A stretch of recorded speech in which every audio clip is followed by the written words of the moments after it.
are you? You ready to wrap up the week? Yeah, let's do it.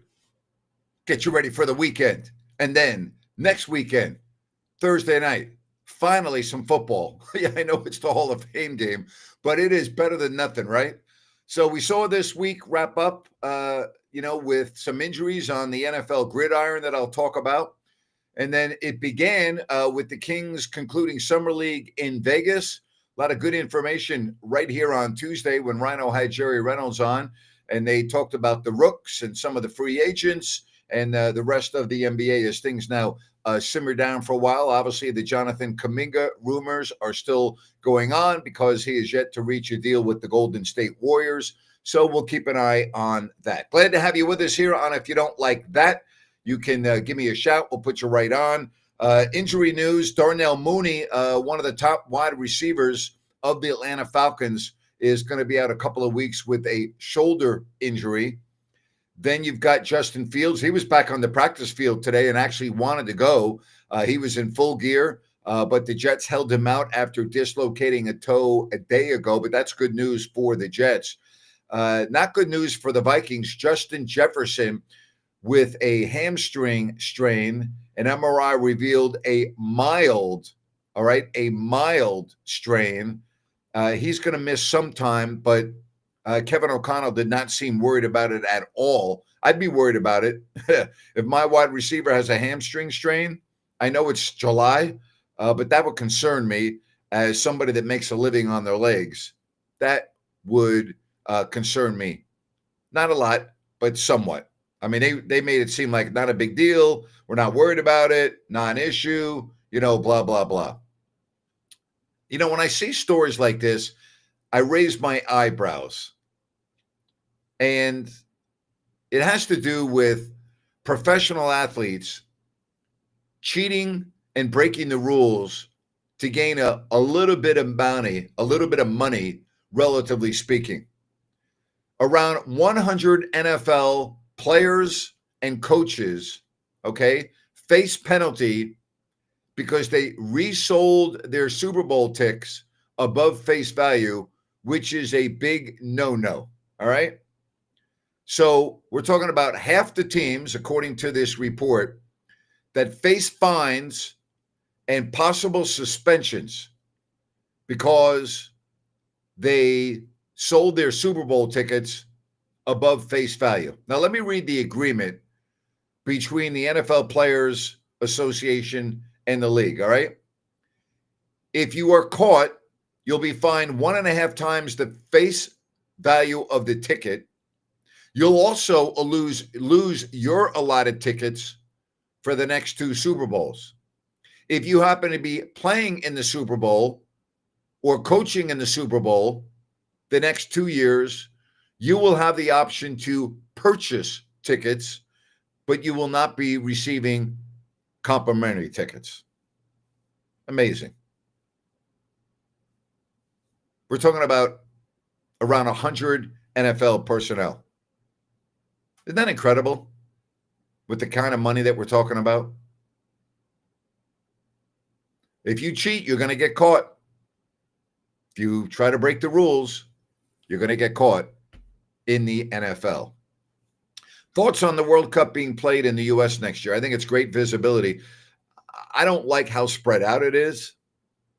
I like that part. I don't like. It just encompasses too wide of a geographical area for my liking, but I don't see any negatives to it. Do you? I mean, it puts soccer in the forefront in North America, and I think that's a positive. So we'll see. Do you see any negatives to it? I'm trying to think. I don't, but I don't like the fact that it's being spread out over thousands of miles over a geographical area. I'm not a fan of that. Like, that's a little strange, isn't it? It's just, and I understand we're talking about a lot of different groups and they can be in different cities, but I mean, isn't it, are we going a little overboard with that? I'm just asking. Maybe you think it's better because it promotes the sport throughout. the country, and it gives people in different regions of the country to legitimately go to a World Cup match. But it's just, again, geographically, different time zones, everything. It's just a little too much for me. I would have liked it, and I'm not a big soccer fan, by the way, but I would have preferred it to be in a more condensed area. That's all I'm saying. But yeah, I think it's great. I think it's good. I don't see really any downside to it. I'm trying to think of the downside to it. Especially for, people that live in this country, where's the downside? It brings revenue to the cities, notoriety. I know here in South Florida, there's big matches that are going to be played at Hard Rock Stadium. I don't see any negative to it. I really don't. All right, if you want to get on the program, you can do so. So happy to have you here on this Friday evening. You want to talk NFL? No problem. You want to talk what's going to happen in the NBA? No problem. I'm happy to do that. Or anything else that you want to get on, let's give you the link right here on if you don't like that. You got the QR code as well above my shoulder, and that will get you all the information that you need. So I hope you're on your way to a fabulous weekend. I do want to quickly give props out to my buddy Connor at Element Mortgage. If you are in the market this summer to buy a home, you're looking for a real estate agent that you can trust, well, get in touch with Connor. All right. You got the QR code right there. He has personally closed hundreds and hundreds of loans. The team behind him has over 100 years of experience. If you don't like QR codes, I'll put the number down. He's a local guy, grew up in Folsom. And again, we're talking about trust and experience. He's got everything you're looking for when it comes to real estate. 916-505-1006. That's Connor with Element Mortgage. Get in touch with him. You'll be very happy that you did. All right, again, we got the NFL. All right. We have got the NBA. You can talk baseball if you want. Baseball is so hard for me to watch these days. But, if you're a team, if you got a team that's playing well and, you're following it, like I'm looking at how the Yankees and Dodgers have gone in their tailspins. It's amazing to me that teams with that much talent, all right, like can be in such bad streaks, This is a great question. In your entire run, you had a cage decay. Did you ever get an ultimatum by management to stop taking so many callers? Was it tough to stand your ground on that? No, it wasn't tough at all. And it's a great question. And I'm very happy that you asked it. I believe, and that's why I do this show, by the way. The reason why I do this show is to interact with you. Okay? I don't do this show to hear myself talk. I don't want to hear myself talk for 3 or 4 hours when I host a radio show. Now, I know you want my opinion and you want Grant Napier, and I get all of that, and I think that's fine and dandy. But I want to know what you think. I want to be able to converse with you, okay? I grew up in an era where sports talk radio didn't even exist. And then when it became really popular in the late 80s, thanks to one of my best friends, my childhood buddies who we grew up right around the corner from, Christopher Mad Dog Russo, Mike and the Mad Dog put sports talk radio on the map. And Chris and I are very similar this way. We believe in taking phone calls. Here's what I used to tell. I'll tell you a story. We had this individual, for whatever reason, which made zero sense. He had no sports background. He couldn't tell you anything about sports. He was a music guy. And the company decided that he was going to be a big player at the sports station as well. So I remember having a meeting with him, And I just told him flat out, I go, listen, no disrespect to you, but you don't know what you're talking about. And I've been doing this and this is true story. I said, I've been doing this for 25 years. And my show has been dominant for 25 years. And I'm not going to change the way I do my show because you have something on a piece of paper with analytics from a study saying that sports talk radio is going from a medium of more talking by the host and less phone calls. I said, I'm not doing that. I'll walk out the door. You make a decision. Do you want me to continue working here or do you want me to resign? And the meeting ended and he said, okay, I understand. And I wasn't trying to be cocky. I wasn't trying to be arrogant, but like I've been doing this for a long time. I study these things and I'm a sports fan more than I'm a sports broadcaster. So if you ask me to define myself, I would say I'm a crazy sports fan. I wouldn't say I'm a sportscaster or a sports radio host or a podcast host. I would say I'm a big time sports fan. That's what I would say. And so I'm just like you. The only difference is that I have a camera in front of me and a microphone. That's it. There's really not a lot of difference between us. Now, I may be more knowledgeable in certain areas than you because of my access that I have to individuals that coach and play on the teams and et cetera. I think that's something we can agree on. But it was not tough to stand my ground on that because I would have left. Period, plain and simple. All right. Grant, being a Raiders fan, I was excited to watch you call the Raiders games. Just wish that could have gone on longer than it did. Thank you for doing that. I did it for 5 years. It was great. And then for whatever reason, which was a stupid asinine reason, they decided to simulcast, meaning that the game would be on both radio and TV simultaneously with one set of announcers. It's stupid. Fans don't want that. But I enjoyed it very much. I met some great people. I love Jim Plunkett, who I did the games with primarily, and it was a lot of fun. It was a lot of fun. But I mean, it was stupid when they decided to simulcast.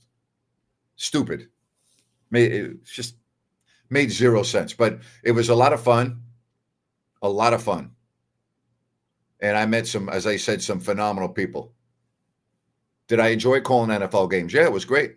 Absolutely. I enjoy announcing all sports, although in all fairness, to be transparent, I've never announced baseball. I could announce baseball, but I've never done it. Hockey is my favorite sport to announce, bar none. Hockey is by far my favorite sport to announce. I love announcing hockey. And I love doing the NFL and I love doing the NBA, but hockey, loved it. All right. It was a lot of fun. And if I ever had a chance to get back and do hockey, I would do it in a second. I still follow the league very closely, and it's great. Just got done watching A's Astros game. A's rookie Nick Kurtz just set MLB history. He went 6 for 6 with 4 bombs, a double, plus 8 RBI. The kid is only 22 and a freak of nature. I'm really happy that you mentioned that because I was I was following the beginning of that game, and I didn't see what happened at the end. But that is freaking unbelievable. Thank you, Jose. And you know what? Nick Kurtz is unbelievable. He really is. And, the great thing is he plays right in Sacramento, and you can go watch him. That is pretty amazing, Pretty amazing.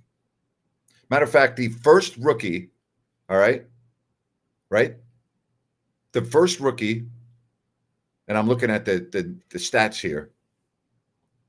Let me get more information on this because you're right about that, and I'm very happy that you mentioned that. What he did is, think about it. And the A's are terrible, right? The A's are awful. But you have someone like that, okay, with 4 home runs, 6 for 6, 8 RBIs. It's freaking amazing. Seriously, that is absolutely amazing. I'm glad you pointed that out, Jose. Thank you very much. He might already be the best hitting first baseman in Major League Baseball. If not, he will be in a couple of years. I don't disagree with that. Who's better? Who's better? I mean, seriously, who's better? Did you miss the Daily Kaminga rumor mill yet? Well, you didn't miss it here because I don't talk about rumors. I do still stay in touch with Mike Lamb. Love Mike. My thoughts on college football potentially playing abroad. There's an article on the idea. Stupid. That's what I think of it. It's a beautiful Friday night in Sacramento, Grant. One day closer to Kings opening night. How are you, Dorian? I hope you have a great weekend, buddy. Who are some of the NBA broadcasters I respect the most?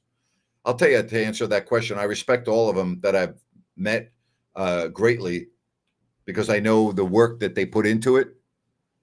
So I wouldn't put a list out because we have respect amongst each other in our broadcasting fraternity. We always pull for one another for the most part. We were all aware of how blessed we were to be doing it. There are a few that have huge egos that I stayed away from because it was nauseating. And I would say that list off the top of my head would only be 3. And I don't think it would do me any good to name their names, although you would recognize them right away. None of them, by the way, are on the national level. They're all local. And you would just, they're nauseating. Nauseating. Did I know every team's broadcaster's name? Yes, I did. Love you too, Dorian. I appreciate the heck out of you, my man. But no, that's a very good question, and it's a fair question. But other than, honestly, there's only 2 TV announcers in the entire league that I don't respect. I got to know and tried to get to know all of them, some better than others. And TV now, there's only two that I don't respect. It's a good question, but we were a pretty close fraternity. We watched one another. I mean, you watch on League Pass, and you have your favorites, and then you have others that you don't think are very good. And that's just part of being a sports fan. And then you ask yourself, how did that person get that job? Like, I'll be brutally honest. You know, we talk about the A's. Is it Jenny Carver? She's an embarrassment to my profession. I mean, she's an embarrassment. She has no business announcing Major League Sports. She's embarrassing. She has a horrible voice. She is just terrible. I don't know what else to say. It's embarrassing. You go from Glenn Kuiper to that. I mean, and it's not because she's a woman. I have a respect for several women's broadcasters. That has nothing to do with the fact that she's female. She's just terrible. I mean, it's embarrassing. I mean, it's so bad. It's so amateurish that at first you would think, this is a joke, right? Like they pulled somebody literally out of the stands, and it was some girl in junior high school, and they said, go ahead and announce the game. Honestly. And just for the record, I've never met Jenny. This is not personal. She may be a great lady.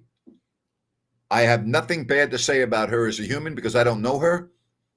I'm talking about her strictly 100% professionally. It's embarrassing. Terrible. Just terrible. What was the selection process like when Jerry was stepping down? Were there any candidates, or was Doug just sort of a natural pick? No, there were other candidates. I did auditions with some other candidates, and obviously they wanted my input.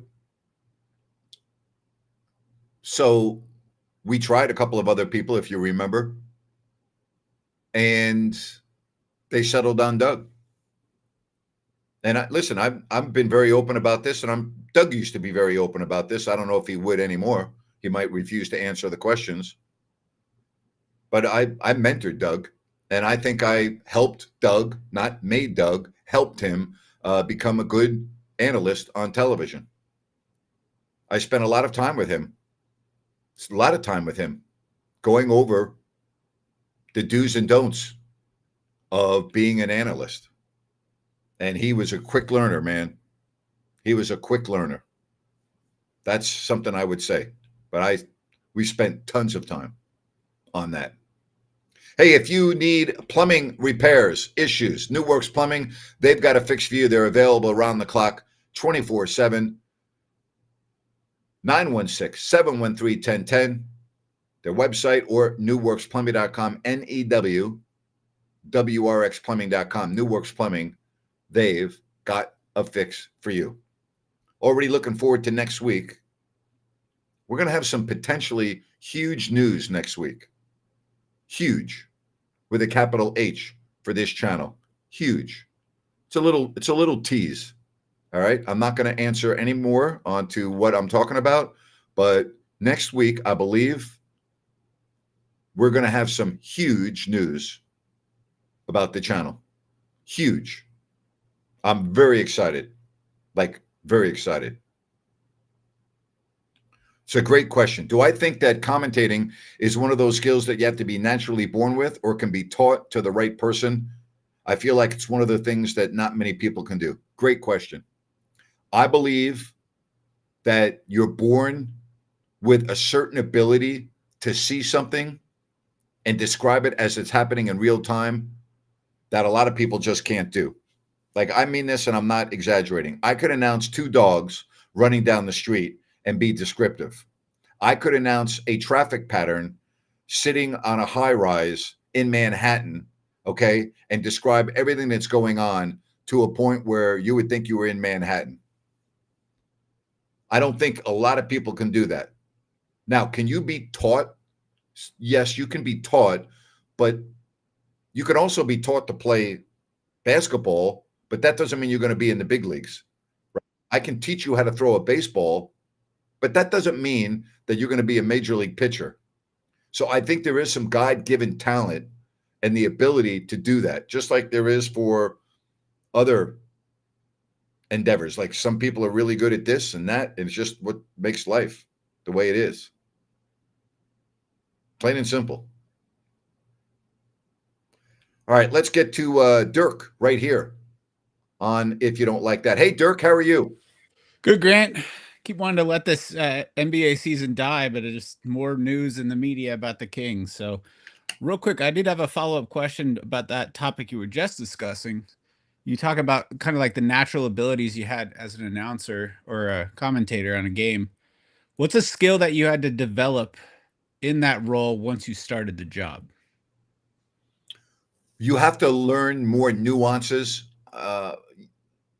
and ad-libbing, which I think is extremely important. I started announcing games literally as a fifth grader on the basketball court outside my elementary school during lunch break. And I'm not kidding you. I would play and announce the game at the same time. It's repetition, nuances, listening to others. But ad-libbing, I used to just write, like, to this day, I don't have anything written down in front of me. I used to do my radio show 4 hours every day and would have nothing in front of me. I would have nothing written down in front of me. I do commercial reads. I don't have things written down in front of me. I take that back. I have bullet points for a commercial read that I might have in front of me, but after I get them kind of memorized, I just don't need it anymore. So I believe that learning how to ad-lib, particularly if you're going to do radio, is a must. I can do a 4-hour radio show with not one call, and I could get through it and I would just ad-lib everything and go on the fly. I think that's something that you have to learn. All right, cool. Thanks for sharing. Yep. I was actually originally calling in just to talk Kaminga. I know you don't want to deal in rumors. It Well, seems let the me Kings have. interrupt you for a minute. Sure. You were part of the program towards the end of June and July, and you called a couple of times. And for 10 days, or maybe 7 or 14, but whatever the case, about a week or so, Every day, all we heard about was the Kings doing a sign and trade for Dennis Schroeder and that Malik Monk would be going to Detroit. Malik Monk this, Malik Monk that. And I said, I'm not talking about that because it makes no sense to me. Did it happen? No. And that was Sacramento media that was pushing that narrative. And I said, it's not going to happen. And did it happen? No. So I'm happy to talk about this, but the chances of it happening are probably not very good if you're going by the rumors that you're hearing. But go ahead. What do you want to discuss? Sorry, I know Mom's not here, buddy. Sorry, Grant. I've got some interference. I'll have That's to call okay. another No problem. time, I understand it. You got to be a dad sometimes. Go ahead. All right, say Keegan Murray. Keegan Murray. All right, that's my sign out. Talk to you later. All right. Take care. I love it. But seriously, why do we talk about these things? I mean, is it just to have a lot of fun, right? Dennis talking about Ben Simmons rumors to Boston. Well, Dennis, there's rumors that, Sacramento's interested in him. There are rumors that the Knicks are interested in him. I don't pay attention to rumors, right? Dennis says again, Russell Westbrook. How long have we been hearing about this? A couple of weeks, right? Yeah, I know. How about Nick Kurtz? That is one of the greatest games of all time. Good for him. Good for him. But seriously, like, why do we talk about rumors that are unsubstantiated? Any rumor could or could not happen, right? I could make a rumor right now, and I could start a rumor, and somebody would pick it up and use it as gospel. I could tell you right now that the Kings are planning on trading Keegan Murray, and somebody that would have just now got on the internet would go, wow, the Kings are trading Keegan Murray, and put it out on social media. Grant Napier just said the Kings are going to trade Keegan Murray, and then that all of a sudden becomes viral. So I don't like talking about things like that because most of the time they're just completely untrue. And you don't do fact checking. And I only deal with people that are credible, that really know what they're talking about. And if I see something on the internet from somebody that I personally know or know not to be credible, I don't even pay attention to it. I don't even pay attention to it. I just don't. Grant, I'm sure you do this knowing you, but do you ever watch games and announce them out loud in your head? I do it with hockey all the time because I want to stay fresh and I want to stay ready just in case a hockey job ever came up. So when I watch hockey, I announce the game in my head often. Now, here's the difference between announcing hockey in my head and another sport. On television, from a monitor sitting in my condo, it's difficult to know all of the players. So if I'm watching Vegas play the Rangers, I don't know all the players the way I would if my assignment that night was to announce the game. So if I don't know the player, as soon as I see it, I just make up a name in my head so that it does not interfere with my play-by-play. I know a lot of the players on Vegas. I know a lot of the players on the Rangers. But if I don't know all of them when I'm watching the game and I'm announcing in my head, I don't stop. I just make up a name. Smith, Jackson, whatever. I make up a name so that the play continues.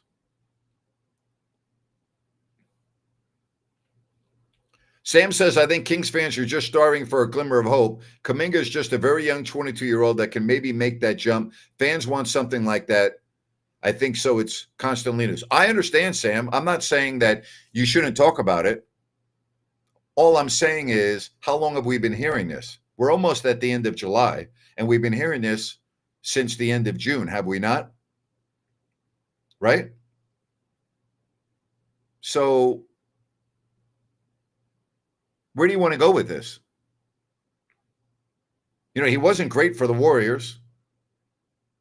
The Warriors are a model franchise.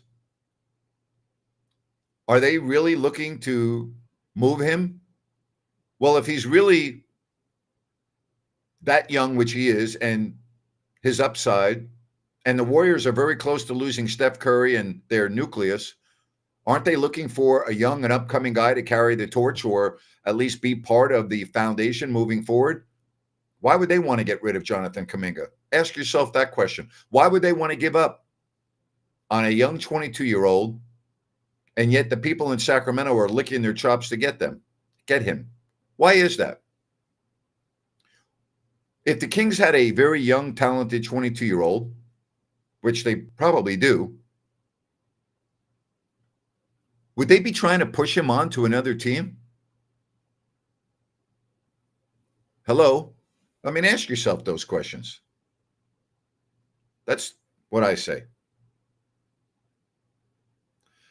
Dennis says, but I just feel like media, I don't know what Zach Media is, wants to hamper the trade by saying Keegan and Kean aren't untouchable. Well, I don't think anybody on the team is untouchable. Dennis says, all I'm saying is who has the leverage. I think this is the first time the Kings have had leverage in a trade. Well, why do they have leverage? Where's their leverage?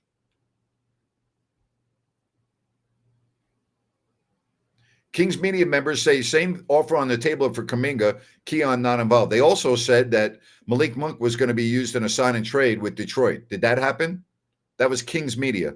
Did that happen?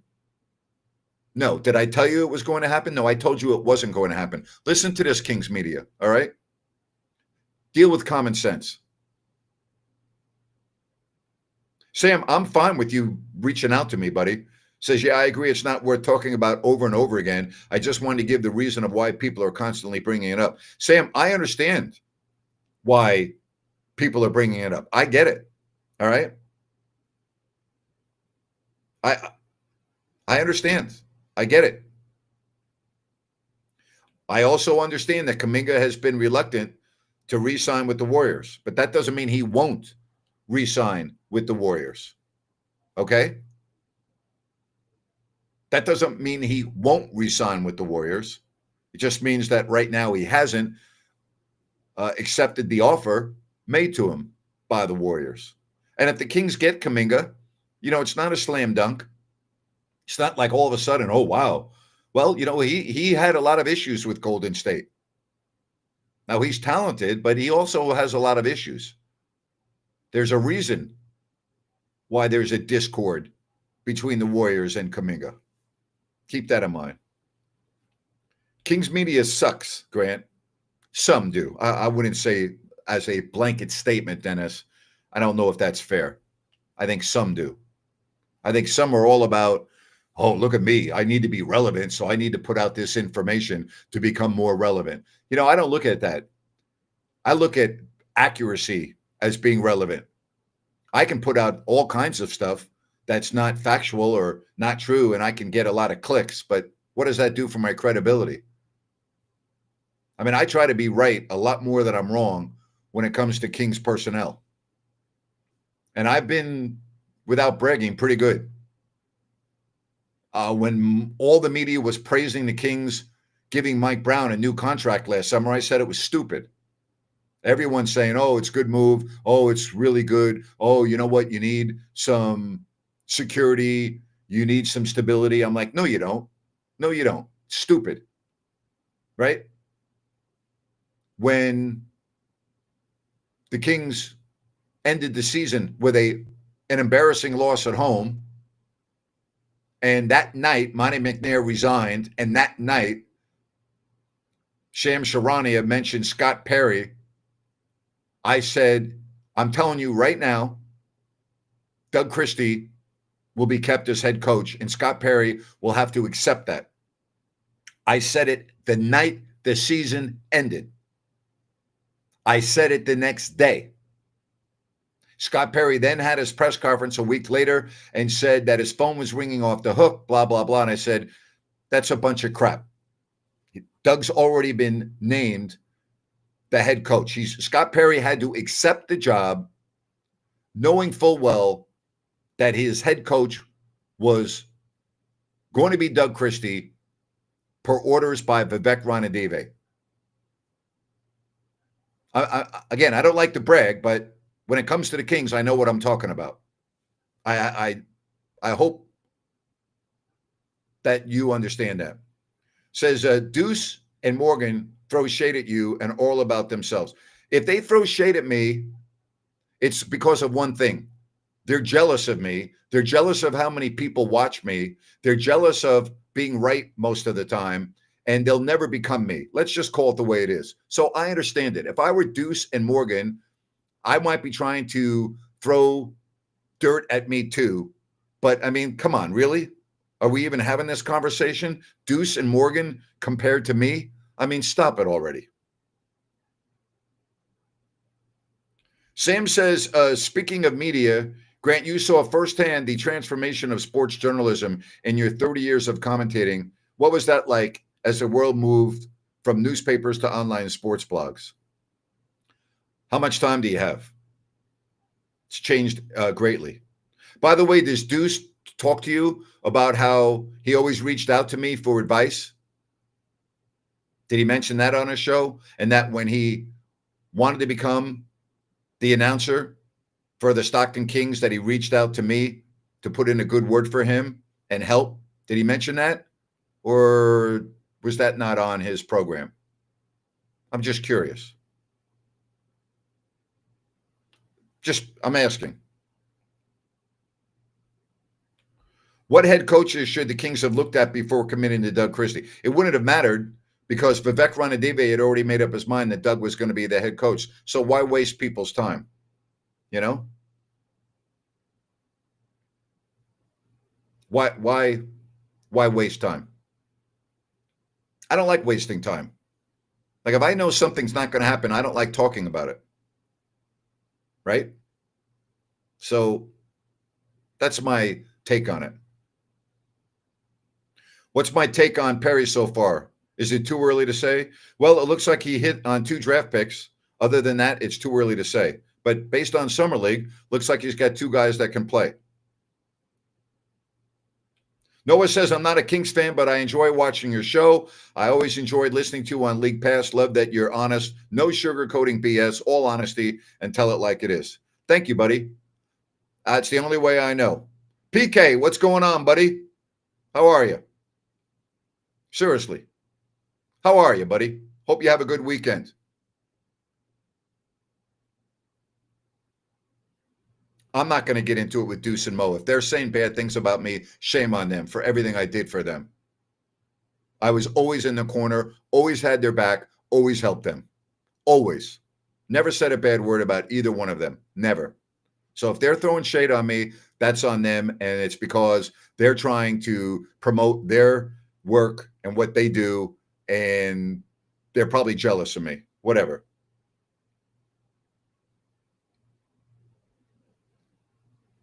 When will I give my NFL prediction? James, we haven't even had an NFL preseason game yet. Let's put the brakes on, would you please? Can I at least have a couple of weeks to see what the injuries look like during preseason? Can we at least get through a couple of weeks, James? Would that be all right, buddy? I hope so. I hope so. I really do. Hey, Sunrise Landing in Calusa.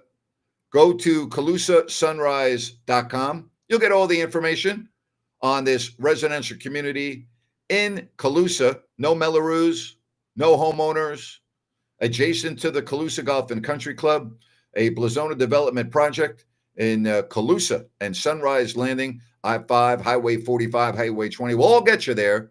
That's Sunrise Landing in Calusa. You go to CalusaSunrise.com. I am very much looking forward to next week. As I said, I think you're going to like what I have to say next week. I think you're going to like what I have to say. Grant, we need you back in Sacramento. Thank you, man. I really appreciate your support. Thank you very much. How long should the Kings wait before re-signing Murray? They'll do it next summer. You know, he'll be restricted and they will keep him. I don't think they're going to lose Keegan Murray. I'd be very surprised if they did, you know.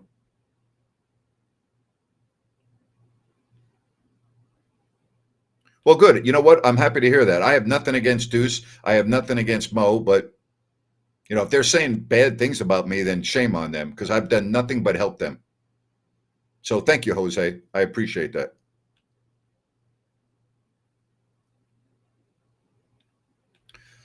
What's happening, buddy?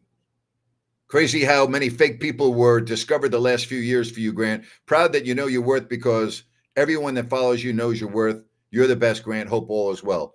It is so awesome to have you. I'll tell you, you want to talk about somebody that I helped that I'm proud to say. He reached out to me, and you should check out Miami Sports Vibes, man. He is just kicking butt with the sports scene here in South Florida. But man, I'm so happy to hear from you. You are freaking awesome. Talked to him about doing a podcast, said you should do it. It's what you need to be doing. And his podcast has grown.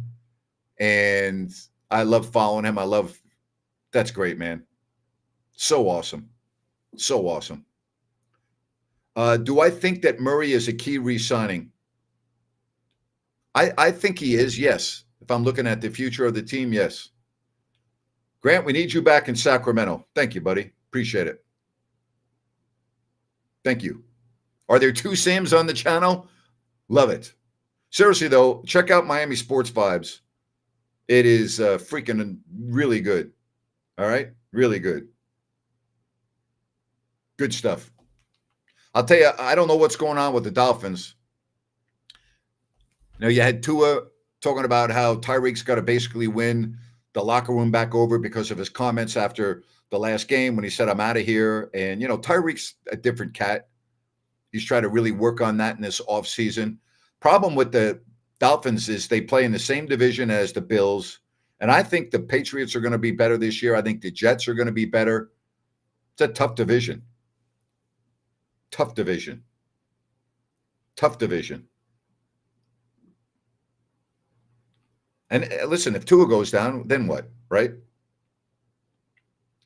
And I'm looking at their team, and I think the fact that they don't ever seem to get over the hump. Like, in other words, when they have a game that they have to win, and they don't seem able to do that. And that's when I look at them. We'll see. I'm just happy we're talking about football. Does Lamar Jackson finally get over the hump this year? I don't think so.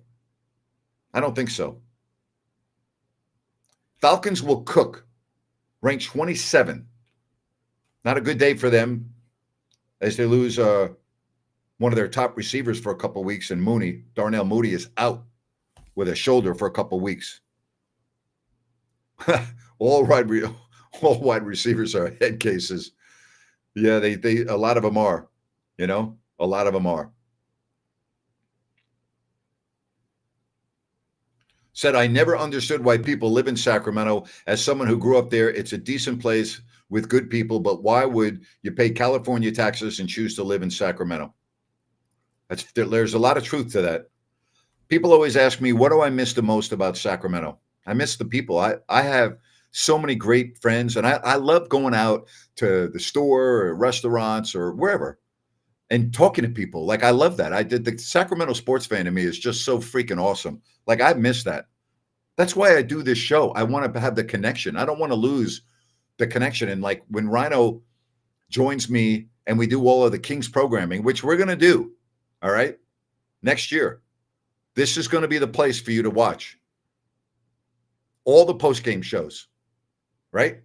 And we had some huge audiences last year and the year before, and it's only getting bigger and it's only going to grow. And I've got huge news that I think I'm going to be able to release next week as it pertains to all of that. We're going to skyrocket. All right. We're going to skyrocket. PK, let's get to you, buddy. What's going on? What part of the world are you in, my man? Oh man, I'm in the world of women just driving me freaking nuts. Well, I don't even know how to comment on that, PK, but I really don't. You know, girl problems. I stay away from that. But you know, sometimes there's just too many of them to put together. But I wanted to ask you, hey, Grant, when the season comes up for football, do you get like excited? Oh, Like what's it like for you? Like what's the feeling? I'm over the top. I watch every game, and if I miss a game, I go back and watch it on my phone. Yeah, but what's that feeling like the first week before it I starts? can't sleep the night before on a Saturday night or even Yeah. the Wednesday night before the Thursday game, but particularly the Saturday night before the first week of the NFL. I'm like a kid getting ready to wake up on Christmas morning. No, I'm serious. Man, I am I am so too, man. damn And pumped. listen, PK, I don't gamble. This is not about betting. Yeah. This is about you No, got to no, remember no, something. yeah. No. It's about getting your heart broken. PK, you have to understand. I started going to NFL games at age 3, and I'm not Yeah. exaggerating. And every Sunday throughout my entire childhood, I was at an NFL game because my dad Mhm. had season tickets for the Giants and the Jets. The NFL has always been in my blood. It's part of my core. It's part of who I am. Yeah. And you know what? It's like I came here from to this country. I didn't speak any English and I did not even know the NFL rules. And when I saw a football game in '98, I think it was like Falcons and Vikings were going crazy. When I saw these men, and then when I played football, I was like, man, what a national treasure is this sport, right? I love it. It's the best thing. Football season to me, there's nothing like it. I live for it. Do you have anything as far as college? Do you have like a college team that you Uh, follow or anything like that? you know, I don't have a team that I go crazy about. I've been to a couple of Alabama games, and I have a lot of friends that live in Tuscaloosa, Yeah. and I've always had a lot of fun going there. But I wouldn't say I'm like a hardcore, diehard college fan. I watch college football. I like college football, but I don't have one team that I live and die with like I do in the NFL. Yeah, for you. So like for you, it's like you want to see like the top crop, like top dogs Yep. play Yep. and see what they do. Yep. So to you, besides San Francisco and stuff like that, like do you, like what teams do you have as surprises this year? Do you think? It's a little bit too early for that, but I'm predicting Minnesota to be one of the teams that falls off the cliff. I Uh-huh. think that they're relying way too much on a first-year quarterback, and I know he was on the team last year, but he was hurt, in J.J. McCarthy. And I look at that division, and I even think the Bears are going to be better. Detroit, to me, and Green Bay are definitely ahead of Minnesota. I think the Vikings are going to fall this year, and I think they're going to have a tough time making the playoffs. I think they're putting too much on J.J. McCarthy's shoulders. I think this is like a special year. I think everyone is like locked and loaded to show off. Do you think that the landscape of NFL has changed as far as like that every single team is like way deeper now? No, Uh, I just but, think but the and teams are they're more balanced. dysfunctional, but everyone's dysfunctional. So like everyone, what are you gonna say? Like what? No, I think the teams are very balanced. Allen, Jackson. What like okay? Who do you have in the playoffs? If you picked it up right now, I know Well, you're right not now, gonna. it would You're be gonna say I can't. It's too early. Yeah, it's too No, early. But if you said right now I have to but pick playoffs, obviously I'm going yeah, Buffalo, I'm if you going just Baltimore, pick, I'm going Kansas City. I mean, right off the top of my head, what do those you go are in the right. south and the east on the east side? Well, in the NFC East, I actually think Washington's going to end up as the divisional winner this year. I like what they did in the offseason. I think that Uh huh. Daniels showed last year that he can be a real superstar in this league. I would like to see him get, their number one wide Yeah, receiver in the camp. I think defensively they're good. I think they're very good, and I think they grew up a lot last year, and I think they're knocking on the door. yeah. What do you think about Atlanta Falcons? I know you're a big Falcons fan, right? So Yeah, are yeah. you? Are I'm you? I'm Are like you? All right. Are that's you? Are you 100% on board with Penix? You think he's the future of your team? who's our backup? Huh? Who's our backup? Well, I don't. That has yet to be determined. There's a battle in camp Kirk going on for that. Cousins. Huh? I know, but like there's some talk that even he won't be there for the whole season. I'm in. In other words, I'm looking at last year and what happened to Cousins, right? He got replaced by Penix, and there was a lot of talk that Cousins was going to be on the move, and they have clearly given the keys to the car to Well, they Penix. made a mistake. They made a mistake, and they put him as a starter, and now Penix I don't think they takes. made a mistake. I think that I would have made Kirk Cousins my starter too, but this is the question I'm asking you, being a Falcons fan. Are you confident with Penix being your future? Do you think he's the guy? Yeah. Okay. I'm and Bijan Robinson and Pitts. And it's either we're gonna lose every single game by 3 games, like 3 points the whole year, or we're gonna make a difference. But yeah. Anyway, I don't want to waste your time. All right, buddy. Have a good weekend. All right, thank you. All right, take care. And I mean that with Atlanta. Like, there is Penix the guy to take you into the future? Is he the guy? Looks like that.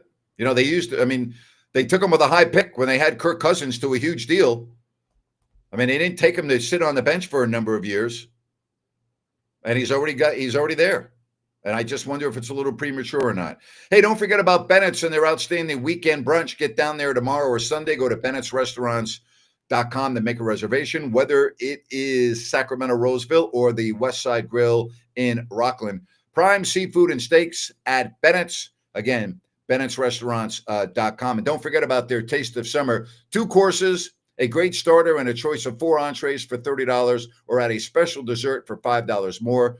You've got grilled salmon, you got chicken chimichurri, Sonoran beef enchiladas, or heirloom tomatoes, burrata, and shrimp. It's a great value. Taste of Summer. Go to Bennett'sRestaurants.com. Bennett'sRestaurants.com. I think it's time to wrap up the week. How's that? Love this. Good week. Next week, I think I'm going to have some huge news for this channel. I'm excited about it. I think you're going to be excited about it. I'm excited about it. Next week, right here on If You Don't Like That. Don't forget Tuesdays, 3 o'clock, the one and only Jerry Reynolds with Ryan in Sacktown, the King's Court, every day with Rhino at 3 o'clock here on If You Don't Like That. Have a great weekend, everybody. Appreciate the heck out of you. Until next time, bye-bye.